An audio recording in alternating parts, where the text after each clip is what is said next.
Entonces quiero compartirles, seguramente ya fue a traer su Biblia, de que todas las cosas las ha hecho Dios. Este es el título de este mensaje y necesito que la pastora me diga, bueno, aquí tengo la hora para calcularme entonces la hora. Aunque esté ahí está con todas las comodidades, usted puede levantarse, ir a traer un vasito de agua, puede ir a traer un fresquito, puede estarse comiendo algo, desayunando, tomándose un cafecito mientras está escuchando la palabra. Ahí está Priscila Torres también. Saludos, Priscila. Proverbios capítulo 16, versículo del 1 al 4. Tengo aquí muchos pasajes de la Biblia y si usted puede buscar por lo menos estos y otro pasaje más que le voy a dar,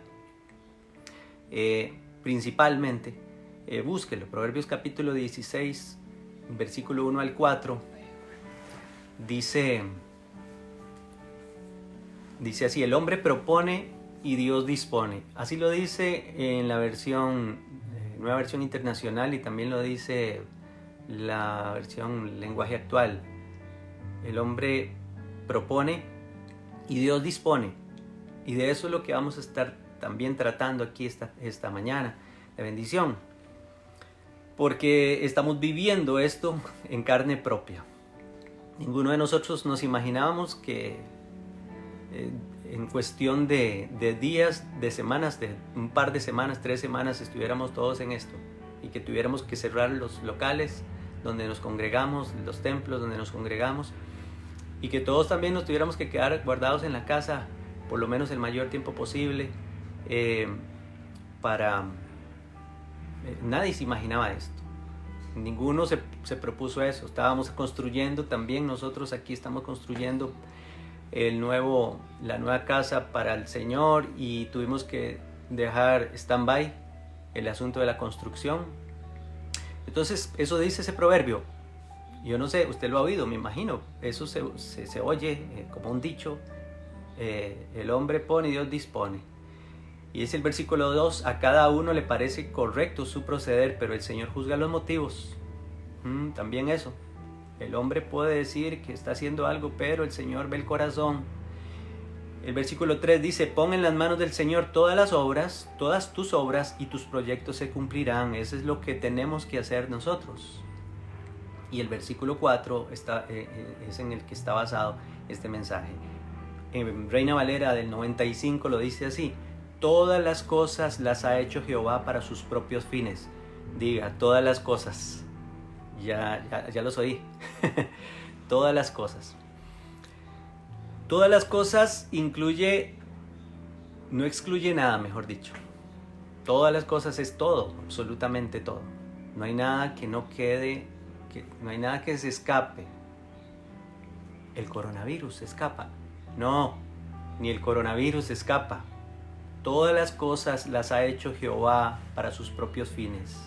Dios tendrá un propósito con las cosas que pasan. Alguno me puede decir: pastor, pero es que lo hizo, Dios hizo eso. Y yo no sé, vamos a leer lo que dice la Biblia. Porque a veces nos negamos a las realidades de la palabra de Dios. Dice el versículo al final: todas las cosas las ha hecho Jehová para sus propios fines, incluso al malvado para el día malo. Así dice mi Biblia. Incluso al malo para tiempos de dificultad también. Versículo 5: abominables para Jehová todo altivo de corazón, ciertamente no quedará impune. Con frecuencia oigo, necesito que te metas en YouTube ahí. Con frecuencia oigo esta frase cuando los cristianos oran o aconsejan. Es esta frase así. Es el último video buscate el último video que vi. Dice: tranquilos, Dios toma están orando o le dicen a las personas: Dios tomará el control. O le dicen, pues cuando estamos orando: Señor, toma el control. Entonces la pregunta es: ¿se le escapará a Dios el control? ¿El control de alguna cosa? ¿Se le escapará a Dios si se nos cae un pelo de la cabeza? A mí se me han caído muchos. ¿Será que no se dio cuenta? No, Él sabe. Dice la Biblia que los tiene contados mis cabellos. ¿Sabe cuántos tengo en este momento? Si el Dios que tenemos no es un Dios... Sí, ese, ábramelo ahí. Si el Dios que tenemos no es un Dios que sabe y entiende, que es omnisciente, que todo lo sabe, entonces estamos en problemas. Si el Dios que tenemos no es un Dios omnipresente, entonces estamos en problemas. Si el Dios que tenemos no es un Dios que tiene toda la capacidad para todas las cosas, entonces estamos en problemas porque estamos a expensas de alguien limitado. Pero no es así con el Dios que tenemos. Él nos da seguridad de que todas las cosas las tiene bajo control. Amén, amén. Entonces, la pregunta es otra vez, ¿se le escapará a Dios de control alguna cosa? Si así fuera, seríamos los más desgraciados del mundo. Porque el Dios que tenemos, en el Dios que tenemos no estaríamos seguros. Entonces podemos pensar que esta pandemia también se le salió de control a Dios. Porque si alguno dice, Dios toma el control de esta pandemia, está diciendo, Señor, es que se te salió de control y se está muriendo mucha gente. Señor, esa no era la idea, me imagino. Seguro era que los chinos se escarmentaran nada más. No sé, estoy diciendo cosas que alguien puede imaginarse. Pero no, a Dios no se le ha salido de control nada. Y en ese poder de Dios debemos de reposar. Tengo por aquí un video porque lo escuché. ¿Han oído al Evangelio Puro? Me imagino que sí. Les voy a poner lo que dice, oiga. ¿Hasta cuándo las iglesias se verán obligadas a reunirse de forma virtual? Podría ser de 15 a 30 días o por un mayor tiempo, pero es una realidad que estamos viviendo hoy día y las familias cristianas deben unirse en oración desde sus casas mientras Dios toma el control de este virus que solo Él sabe cuándo será su fin. Igualmente, las familias cristianas deben de unirse en oración en sus casas mientras Dios toma el control. ¿Ustedes creen que así sea? O sea, esta muchacha aquí está diciendo, a Dios se le salió de control y tenemos que orar para que Dios tome el control.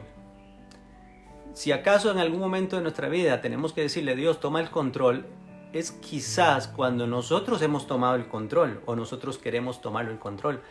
Pero incluso si nosotros hemos tomado el control de alguna situación o queremos tomar el control, ni siquiera eso se le sale de control a Dios. Al final, Dios tiene el control de todo. Y de eso vamos a estar meditando aquí, más adelante. ¿Será que pensamos que Dios es como un científico que mientras está trabajando en su laboratorio, en un tubo de ensayo, ese tubo se le volcó y se le salió de control el virus con que estaba trabajando y de ahí se esparció por todo el mundo? No sé. ¿Será que creemos que Dios es como un hombre? Si así pensamos, entonces no conocemos a Dios. El proverbio dice que Él ha hecho todas las cosas para sus propios fines, incluso al malvado para el día malo. Uy, pastor, usted está diciendo que Dios hizo el coronavirus. Yo no puedo afirmarlo porque Dios no ha venido a decirme, yo creé o yo hice el coronavirus. Yo lo formé y lo envié. No, Dios no me lo ha dicho. Pero vemos en la Biblia que aún las cosas adversas, Dios las crea. Y aún las cosas adversas, Dios tiene propósitos para hacerlas. Porque Él ha hecho todas las cosas para sus propios fines, incluso al malvado, para el día malo. Siempre que leemos en la Biblia acerca de una mortandad, acerca de plagas, o como en Apocalipsis, acerca de los juicios que vendrán, vemos que siempre Dios es el que tiene el control. Por ejemplo, en Apocalipsis ustedes ven que cada sello que se va a abrir, el sello los abre Jesús. Y Él es el que permite que cada situación difícil que va a venir, cada caballo, que representa cada caballo, hambre, guerras, pestes, etcétera, todo lo permite Dios. Claro, alguien me va a decir, sí, pero eso va a ser en Apocalipsis. La gente piensa que en la iglesia no va a pasar eso, no sé. Entonces, no, en todas las cosas, en el Antiguo Testamento, en el Nuevo Testamento también. Porque alguno puede decir, bueno, pues ¿qué se le pasa a los impíos? A los cristianos no les pasa. No sé, voy a mencionar dos casos en el Nuevo Testamento. Ananías y Zafira, acuérdense, hermanitos en Cristo, le mintieron al Espíritu Santo y cayeron muertos. O sea, no les digo esto para que se pongan, tengan temor ni nada, no tengan miedo, pero sí temor de Dios y respetemos las cosas de Dios, porque incluso Dios hizo escarmentar a la iglesia de Jerusalén, la iglesia primera, por medio de esa situación. Y temieron todos, dice la palabra, después de que pasó eso con Ananías y Zafira. Era el mismo Dios del Antiguo Testamento, operando igual. Y vemos también en 1 Corintios, en el capítulo 11, cuando habla de los abusos que estaban teniendo en la cena del Señor, Pablo dice, por eso es que ustedes, algunos están débiles, otros están enfermos y otros hasta han muerto. O sea, la iglesia de Corinto estaba sufriendo también juicio, estaba sufriendo escarmiento de parte de Dios por su forma irreverente en la que estaban tomando la cena del Señor, indignamente, como dice el pasaje. Les menciono esos dos. Voy aquí un poquito más adelante. Nos está hablando aquí la palabra de su soberanía, de su libertad para tomar decisiones y su libertad para ejecutarlas. Nos dice que incluso Dios hace al malo para el día malo, pero va muy enfocado en el altivo de corazón, que cree que todo lo puede y que ni Dios se debe meter con él. ¿Cómo está el mundo? ¿Y cómo estará la iglesia? Eso es lo que pregunto yo. La altivez del hombre será abatida cuando Dios se levante para castigar la tierra, dice Isaías 2, 11 y 12. Porque cuando el hombre se levanta, cuando se exalta a sí mismo, Dios lo baja. Cuando la iglesia se levanta, cuando la iglesia se exalta, Dios tendrá que bajarnos. Me incluyo. Lo mismo vimos con el diluvio. En la generación del diluvio, ¿quién trajo aquello? No fue Satanás, fue Dios. Lo vimos con Sodoma. ¿Quién fue el que produjo aquella catástrofe ahí, aquel momento donde llovió fuego y azufre en aquellas ciudades? Lo vimos con Nínive, y este pasaje me gusta mucho, porque Nínive en tiempos de Jonás era una nación muy desobediente, andaba lejos de Dios y enemiga incluso del pueblo de Dios, y entonces Dios para eso manda a Jonás. Jonás de hecho no quería ir porque sabía que si él llegaba y ellos se arrepentían, Dios los iba a perdonar. Y entonces dice la Biblia que en Jonás capítulo 3 del versículo 2 en adelante, dice, levántate, le dice Dios a Jonás, levántate y ve a Nínive, aquella gran ciudad, y proclama en ella el mensaje que yo te diré. Y se levantó Jonás y fue a Nínive, conforme a la palabra de Jehová. Y era Nínive una gran ciudad en extremo, de 3 días de camino. Y comenzó Jonás a entrar por la ciudad, camino de un día, y predicaba diciendo, de aquí a 40 días Nínive será destruida. ¿Qué iba a hacer Dios? Destruir Nínive. Ese era el mensaje. Y los hombres de Nínive creyeron a Dios y proclamaron ayuno y se vistieron de cilicio desde el mayor hasta el menor de ellos. Y llegó la noticia hasta el rey de Nínive, y se levantó de su silla, se despojó de su vestido y se cubrió de cilicio y se sentó sobre ceniza, e hizo proclamar y anunciar en Nínive por mandato del rey y de sus grandes, diciendo, hombres y animales, bueyes y ovejas, no gusten cosa alguna, no se les dé alimento ni beban agua, sino cúbranse de cilicio, hombres y animales, y clamen a Dios fuertemente, y conviértanse cada uno de su mal camino, de la rapiña que hay en sus manos. ¿Quién sabe si se volverá y se arrepentirá Dios, y se apartará del ardor de su ira, y no pereceremos? Y vio Dios lo que hicieron, me gusta el 10, y vio Dios lo que hicieron, que se convirtieron de su mal camino, y se arrepintió del mal que había dicho que les haría. Y no lo hizo. Esos eran impíos, gente enemiga de Dios. Y Dios se arrepintió del mal que iba a traer sobre ellos porque se arrepintieron. Somos expertos en repetir, por ejemplo, este versículo cuando nos reunimos como iglesia y estamos viendo problemitas o estamos viendo que hay situaciones difíciles. El famoso versículo aquel de 2 de Crónicas 7:14. si se humillare mi pueblo sobre el cual mi nombre es invocado, y oraren y buscaren mi rostro. Voy a leerles la versión de la iglesia. ¿Está bien? La versión de la iglesia.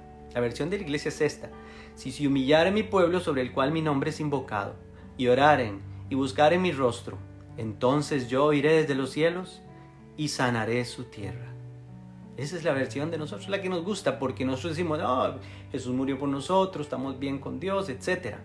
Pero el pasaje completo dice que si se humillare mi pueblo sobre el cual mi nombre es invocado, y oraren y buscaren mi rostro, y se convirtieren de sus malos caminos, entonces yo iré desde los cielos y perdonaré sus pecados y sanaré su tierra. El asunto es que cuando leemos este versículo no leemos el anterior. El anterior dice así: si yo cerrare los cielos para que no haya lluvia, y si mandare a la langosta que consuma la tierra, o si enviare pestilencia a mi pueblo, entonces si se humillare mi pueblo sobre el cual mi nombre es invocado. ¿Se da cuenta? Lo que Dios está diciendo, hay veces que van a venir cosas tan complicadas como esto, que se cierren los cielos, que ya no haya lluvia, que venga la langosta, consuma la tierra, incluso venga pestilencia al pueblo de Dios. Es curioso que siempre que se habla de pestilencia, falta de lluvia, sequía, falta de alimentos y langostas, tiene que ver con los pecados del pueblo. Qué curioso eso, ¿ah? Siempre en la Biblia pasa así, o sea, no es que Dios se le metió, siempre tiene que ver con pecados. Entonces seamos conscientes. Aquí hay dos pueblos que están pasando situaciones difíciles en el mundo: la iglesia y todos los demás. Porque nosotros no estamos exentos de esto, porque nosotros estamos también siendo afectados por todo esto. La iglesia no a la iglesia no le está pasando como el pueblo de Israel en Egipto. Las plagas azotaron Egipto, pero a Israel no lo tocaban. Era con ellos la cosa, era un trato directamente con Egipto. Pero en este tiempo nosotros estamos siendo afectados también. ¿Por qué será? ¿Por qué será? Yo creo que Dios tiene razones específicas, Él las sabrá. Y lo mejor que podemos hacer nosotros es, segundo de Crónicas 7:14, humillarnos, invocar el nombre del Señor, orar, buscar su rostro y convertirnos de nuestros malos caminos y pedir perdón por los pecados para que el Señor perdone nuestros pecados y sane nuestra tierra. Por ejemplo, hay un pasaje en 2 de Crónicas 21 del 9 al 27. No tengo tiempo para leerlo completo, pero se los voy a relatar así, en pocas palabras. David, que fue un hombre conforme al corazón de Dios y que nos gusta mucho las historias de David, porque lo vemos desde el principio matando a un gigante, como dice la Biblia, el dulce pastor de Israel. El dulce pastor de Israel. Creemos a David como alguien infalible. Creemos a David como alguien que nunca le fallaba a Dios, o que su corazón solo buscaba cosas buenas y nunca albergó en su corazón nada malo. Pero no es así. Todos sabemos de las cosas malas o de las cosas incorrectas, y los pecados de David están ahí escritos. Así es. Basta con acordarse de cuando quiso trasladar el arca a Jerusalén y que Usa cayó muerto. El mismo David lo reconoció y dijo: es que no lo hicimos conforme a la ordenanza del Señor, no lo hicimos como dijo Dios que había que hacerlo. Los sacerdotes tenían que llevar el arca, y además no estaban muy bien la casa de David. Basta con acordarnos también del asunto de Betsabé y Urías, que fue una de las cosas más graves. Sí. Basta con acordarnos también de otras, situaciones de David que afectaron grandemente a él, a su pueblo, fallas que tuvo. Bueno, el asunto es que aquí hay otra. Primero Crónicas 21 narra la historia cuando David fue tentado. La Biblia dice que Satanás incitó a David. En otro pasaje, en 2 de Samuel capítulo 24, es paralelo a este, dice que Jehová se enojó contra Israel e incitó a David a que hiciera un censo. O sea, permitió que David albergara en su corazón el deseo de hacer un censo. El censo se hacía para ver cuántos hombres habían para la guerra, para ir a la guerra en el país. Entonces, pudo haber sido por varias razones que David lo hizo. Una de ellas fue porque quería ver si contaba con cierta cantidad para ir a la guerra, pero ya no estaba contando con Dios. Otra razón pudo haber sido que David quiso ver el tamaño de su ejército para llenarse de vanagloria. Pero también vemos en el mismo relato, y ya lo vamos a leer, de que realmente David reconoció: sí, fui yo el que pequé, yo no tenía que hacer esto. Y vamos a ver otras razones también en las que David falló.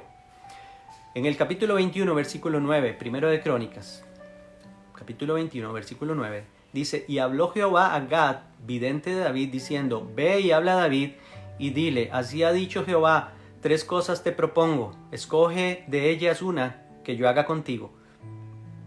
Y viniendo Gad a David le dijo: así ha dicho Jehová, escoge para ti o 3 años de hambre, o 3 meses ser derrotado delante de tus enemigos con la espada de tus adversarios, o por 3 días la espada de Jehová, esto es, la peste en la tierra, y que el ángel de Jehová haga destrucción en todos los términos de Israel. Mira pues, ¿qué responderé al que me ha enviado?, le dijo el profeta Gad a David. Entonces David dijo a Gad: estoy en grande angustia, ruego que yo caiga en mano de Jehová, porque sus misericordias son muchas en extremo, pero que no caiga en manos de los hombres. Él sabía que si escogía la tercera, Dios podía llegar a ser tener misericordia de él. Y entonces dice el versículo 14: así Jehová envió una peste. ¿Quién la envió? Jehová. Una peste en Israel, y murieron de Israel 70,000 hombres. Y envió Jehová el ángel a Jerusalén para destruirla. Pero cuando él estaba destruyendo, miró Jehová y se arrepintió de aquel mal. Vean qué lindo. Miró Jehová y se arrepintió de aquel mal, y dijo al ángel que destruía: basta ya, detén tu mano. El ángel de Jehová estaba junto a la era de Ornán, Jebuseo. Y alzando David sus ojos, vio al ángel de Jehová que estaba entre el cielo y la tierra. Piensen en eso, estaba entre el cielo y la tierra. Ahí apareció el ángel con una espada desnuda, o sea, desenvainada. La tenía en su mano. Estaba listo para seguir matando, extendida contra Jerusalén, dice. Entonces David y los ancianos se postraron sobre sus rostros cubiertos de cilicio. Y dijo David a Dios: ¿no soy yo el que hizo contar el pueblo? O sea, yo mandé a hacer el censo. Yo mismo soy el que pequé y ciertamente he hecho mal. Pero estas ovejas, ¿qué han hecho? Jehová Dios mío, sea ahora tu mano contra mí y contra la casa de mi padre, y no venga la peste sobre tu pueblo. Y el ángel de Jehová ordenó a Gad que dijese a David que subiese y construyese un altar. Póngale atención a esto: que construyese un altar a Jehová en el área de Ornán, en la era de Ornán, el Jebuseo. Entonces David subió conforme a la palabra que Gad le había dicho en el nombre de Jehová. Y volviéndose Ornán, vio al ángel, por lo que se escondieron 4 hijos suyos que con él estaban, y Ornán trillaba el trigo. Y viniendo David a Ornán, miró Ornán y vio a David, y saliendo de la era se postró en tierra ante David. Entonces dijo David a Ornán: dame este lugar de la era, para que edifique un altar a Jehová. Dámelo por su cabal precio, o sea, cóbreme lo que cuesta, para que cese la mortandad en el pueblo. Yo quiero edificar ahí un altar, dice David. Y Ornán respondió a David: tómala para ti, y haga mi señor el rey lo que bien le parezca. Y aún los bueyes daré para el holocausto, y los trillos para la leña, y trigo para la ofrenda. Yo lo doy todo, dijo este hombre Ornán, yo lo doy todo.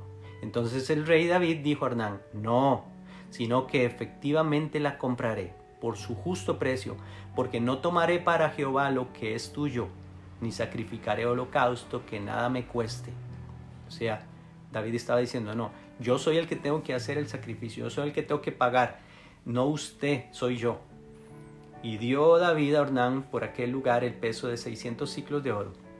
Y edificó allí David un altar a Jehová, en el que ofreció holocaustos y ofrendas de paz, e invocó a Jehová, quien le respondió por fuego desde los cielos en el altar del holocausto, seguramente como en tiempos de Elías, que descendió fuego. Entonces Jehová habló al ángel y éste volvió su espada a la vaina. ¿Se dan cuenta? Qué lindo. Ahorita vamos a meditar en esto. ¿Qué pasó aquí? David fue tentado a censar al pueblo, confiando en el número de sus hombres y no en Dios. Se enorgulleció del ejército que tenía. No aceptó el consejo de su capitán. Si lo leemos completo el pasaje, que ustedes lo van a leer completo, se van a dar cuenta de que el capitán del ejército le dijo: David, no lo haga, no lo haga. Esto no está bien, no va a agradar a Dios. Y también el pueblo no pagó su tributo, porque en Éxodo 30, del 11 al 16, ustedes lo pueden buscar también, Éxodo 30, del 11 al 16, Dios había ordenado que cuando se hiciera un censo, se pagara un tributo, se pagara por el rescate un tributo, una cantidad. Los voy a leer aquí. Esto dará todo aquel que sea contado, medio ciclo conforme al ciclo del santuario. El ciclo es de 20 jeras, la mitad de un ciclo será la ofrenda a Jehová. Todo el que sea contado de 20 años arriba dará la ofrenda a Jehová. Ni el rico aumentará, ni el pobre disminuirá del medio ciclo, cuando dieran la ofrenda a Jehová para hacer expiación por vuestras personas. Y tomarás de los hijos de Israel el dinero de las expiaciones y lo darás para el servicio del tabernáculo de reunión.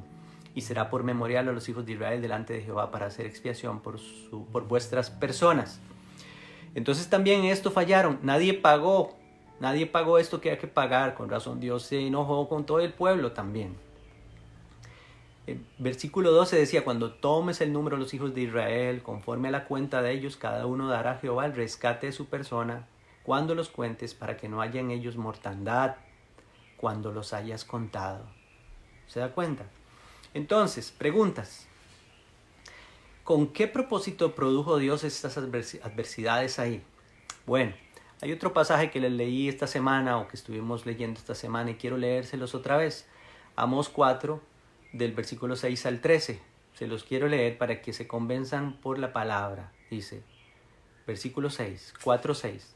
Os hice estar a diente limpio en todas vuestras ciudades, y hubo falta de pan en todos vuestros pueblos, mas no os volvisteis a mí.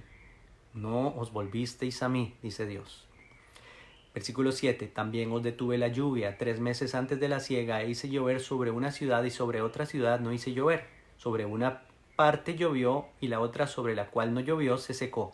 Y venían 2 o 3 ciudades a una ciudad para beber agua, y no se saciaron. Con todo no os volvisteis a mí, dice Jehová. Os herí con viento solano y con oruga. La langosta devoró vuestros muchos huertos, y vuestras viñas, y vuestros higuerales, y vuestras olivares. Pero nunca os volvisteis a mí, dice Jehová. Versículo 10 dice: envié contra vosotros mortandad, tal como en Egipto. Maté a espada a vuestros jóvenes con cautiverio de vuestros caballos, e hice subir el hedor de vuestros campamentos hasta vuestras narices. Mas no os volvisteis a mí, dice Jehová. Versículo 11. Os trastorné como cuando Dios trastornó a Sodoma y a Gomorra, y fuisteis como tizón escapado del fuego. Mas no os volvisteis a mí, dice Jehová.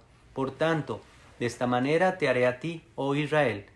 Y porque te he de hacer esto, prepárate para venir al encuentro de tu Dios, oh Israel.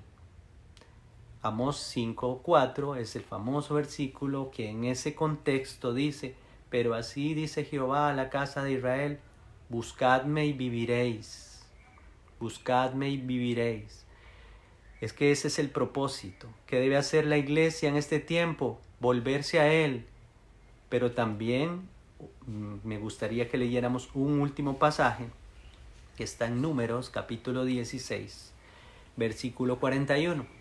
¿Están entendiendo, o me estoy dando a entender lo que quiero decirles? La iglesia tiene una tarea en este tiempo, y creo que tenemos que volvernos a Él. Tenemos que buscarlo para vivir. Tenemos que entregarle a Él el orgullo, tenemos que entregarle a Él la altivez, tenemos que entregarle a Él la autosuficiencia, tenemos que entregarle a Él todo lo que quizás haya provocado esto que estamos viviendo. Números 16, del 41 al 50, dice: el día siguiente, toda la congregación de los hijos de Israel murmuró contra Moisés y Aarón, diciendo: vosotros habéis dado muerte al pueblo de Jehová. Paro ahí un momento, les explico el contexto. El pueblo se había vuelto contra Moisés y contra Aarón. Fue una rebelión que se levantó contra Moisés, la famosa rebelión de Coré. Y Dios produjo una gran muerte a esta gente, se las tragó la tierra, vivos se los tragó.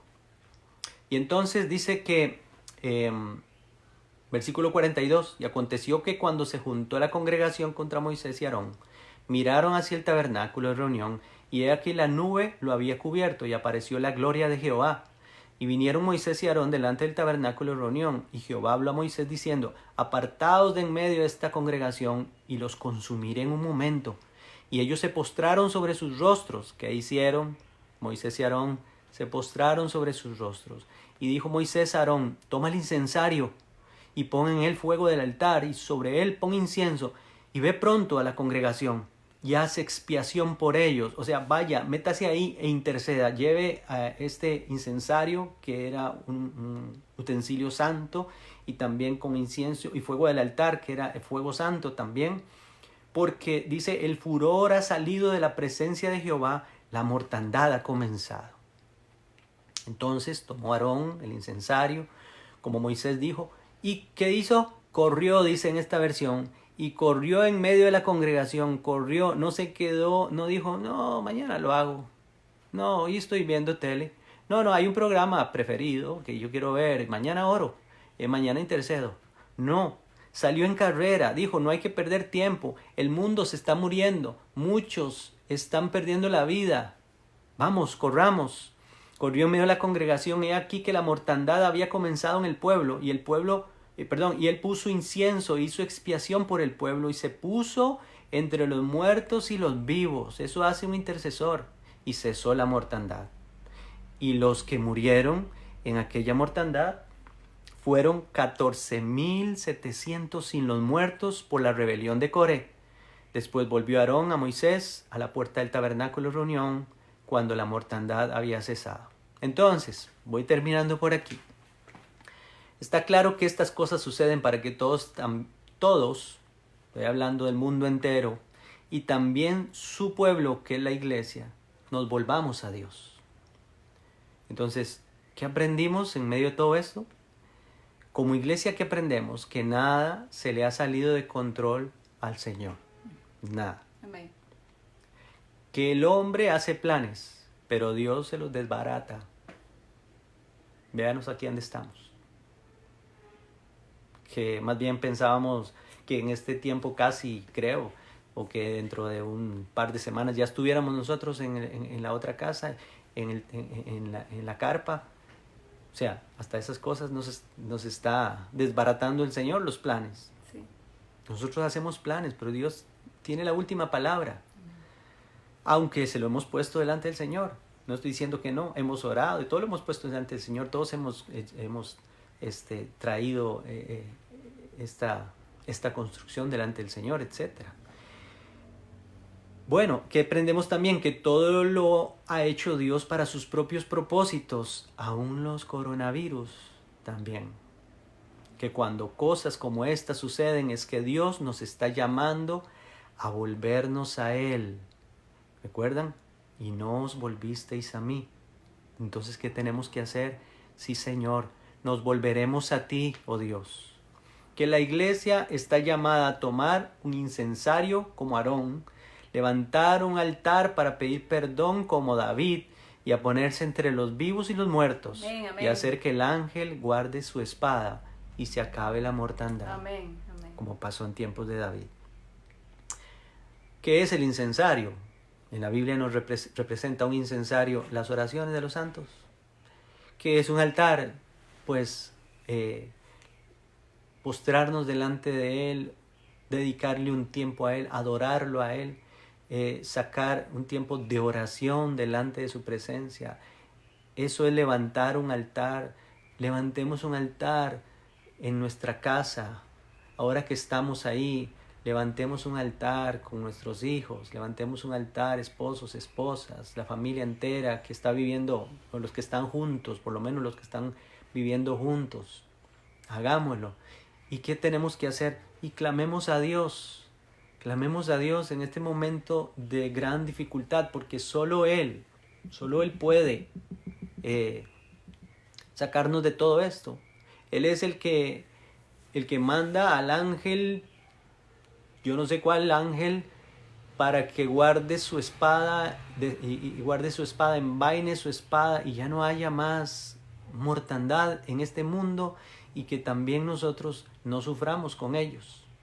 Creo que nosotros como iglesia tenemos que entender que ahora estamos para humillarnos, para pedir perdón, para humillarnos, aunque usted no tenga pecados, haga lo que dijo, no tenga pecados entre comillas, haga lo que hizo Daniel, pida perdón por los pecados como si fueran nuestros, lo que hizo Nehemías. Pidamos perdón por los pecados del mundo. Señor, ayúdanos en medio de esta situación. Y Señor, detén el ángel para que ya no haya más muertes, para que ya no haya más mortandad. Nada de lo que está pasando se le ha salido de las manos al Señor. Él es soberano y Él sabe por qué las cosas están pasando. Pero tampoco nos podemos quedar nosotros en los laureles, ahí dormidos en los laureles. Tenemos que hacer nosotros nuestra parte, correr como hizo Aarón, pedir perdón como hizo David y levantar un altar al Señor. Amén. Y decir, sí Señor, la verdad que no te hemos buscado cuando te teníamos que buscar y como te tenemos que buscar. Ahora que estamos en las casas, nos estamos dando cuenta de lo mucho que nos hace falta los hermanos, ahora que estamos en las casas y que desde hace unos días no nos permitían ya ni siquiera darnos la mano. Nos damos cuenta de la importancia de saludarnos, de abrazarnos. En los últimos 2 domingos ya no podíamos en la iglesia ya no podíamos ponerle las manos a la gente para orar, ya no podemos saludarnos como dice la Biblia, etcétera. Y todas esas cosas lo que hacen Dios es enseñarnos a valorar al hermano, a valorar a la hermana, a valorar la iglesia, a valorar la congregación, a valorar que tenemos un local, que podemos pagarlo, que tenemos sillas, que tenemos toda la comodidad. Y ahora también, algunos han dicho ahí que estar en las casas va a unir a las familias, etcétera. Yo pienso que si ahora estamos en las casas tenemos que unirnos, pero para hacer este trabajo que Dios nos está mandando a hacer desde nuestras casas, con el tiempo que tenemos que dedicarle tiempo a la oración, dedicarle tiempo a la palabra. Sí. Por eso estoy mandándoles mensajes todos los días, para que todos los días saquen, no sé, el mensaje dura 9 minutos, 8 minutos, con todo y la oración que yo hago en el mensaje. Pero qué bueno sería que lo extendieran un poquito más, unos 15 minutos, 20 minutos, y dejáramos las cosas aparte ahí y nos metiéramos en la presencia del Señor a adorarlo y pedirle a Él también, rendirnos y pedirle, Señor, nos acercamos a ti, queremos acercarnos a ti. Señor, te pedimos perdón en lo que te hayamos fallado, te pedimos perdón en lo que hayamos ofendido tu nombre, Señor. Sí, amén.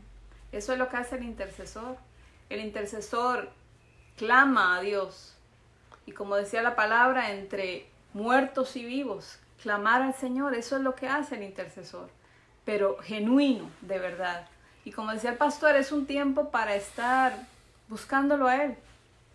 Ahora nos damos cuenta de que las cosas son muy vanas, muy superficiales, muy pasajeras. Ya nadie nos ve cómo andamos.